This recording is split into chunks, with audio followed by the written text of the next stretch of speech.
Hello, Danielle Burnock from danielleburnock.com.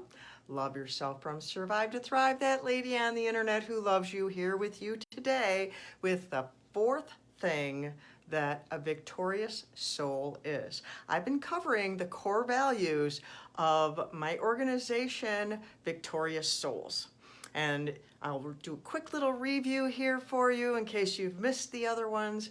The first thing that a victorious soul is it's love and honor centric. And what that means is loving and honoring people above all else. And I took you on a little tour in my house of some places where I love and honor people in my own home, because that is so important to me. And the second thing that a victorious soul is someone who has a warrior mindset. And what does that mean? That means that they will fight for what belongs to them. They will fight for their family. They will fight for their loved ones, fight for their own well-being, their own healing. They will fight for the things that they believe in. And the third thing that a victorious soul is someone who takes ownership.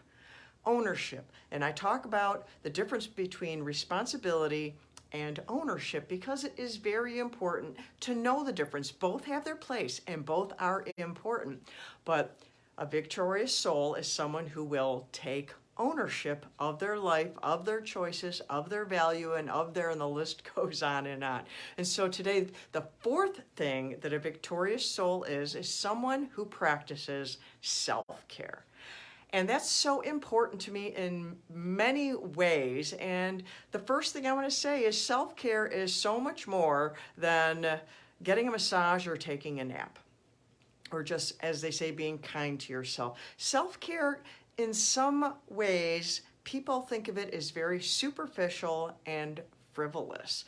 But those who look at self-care in that way are missing the point. Because the most important thing about self-care is you can't pour from an empty cup. And you can't give to others out of a garden if you have harvested everything and there's nothing left. And so if you give and give and give of yourself and never replenish yourself, you will burn out, you will run out, you won't be able to help anyone. So self-care is very important.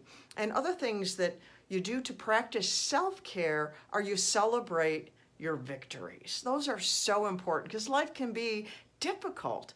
We run into trouble all the time, and we have victories that are little and we have victories that are big. And we don't stop for just the big victories. We stop for the little victories. When we made a right choice that maybe we made it not so right yesterday. And maybe we got up with our alarm where yesterday we hit the snooze 7 times. Or today we didn't have that second donut and we're really proud of ourselves.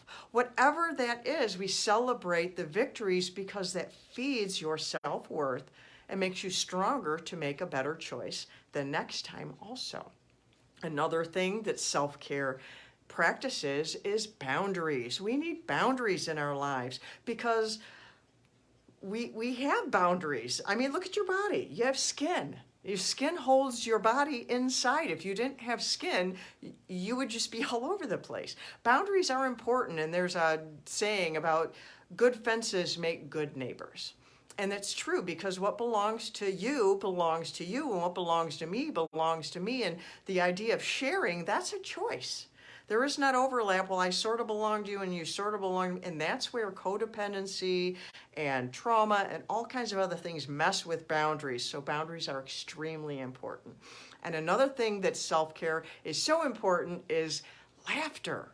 I have a hashtag I use from time to time. Don't forget to laugh. We need to laugh. Joy, just in laughter and just in the emotion of laughter and of being happy and glad and joy and the spiritual aspect and the natural aspect and the emotional and there's all different aspects of don't forget to laugh. I have spoken on here about the importance of tears because tears are really important. And if you look at them under a microscope, they are different. If you're crying because you're upset, crying because you're mad, crying because you were cutting up an onion, or all the other different ways of crying, they're all different. Well, laughter is just as important. They are opposite ends of the spectrum. They're bookends that we need in our lives. And so I wanted to share that with you, and also point out to you, for those who are seeing the video, live loved and live free. Those are things I've painted on my wall. Those are ways of self-care also. And the books I have here are my books, Emerging with Wings. Reading that, it can help you take care of yourself. Because You Matter, help you take care of yourself. And Unhackable by Carrie Oberbrunner, that can help you take ownership of your dreams. And I'm a certified unhackable coach. I can help you with all of those if you desire help, because we need help. Everybody needs help sometimes. And so I am here to help you, because I'm that lady on the internet who loves you. Danielle Burnock from DanielleBurnock.com. Love yourself from Survive to Thrive. Until next time, love you.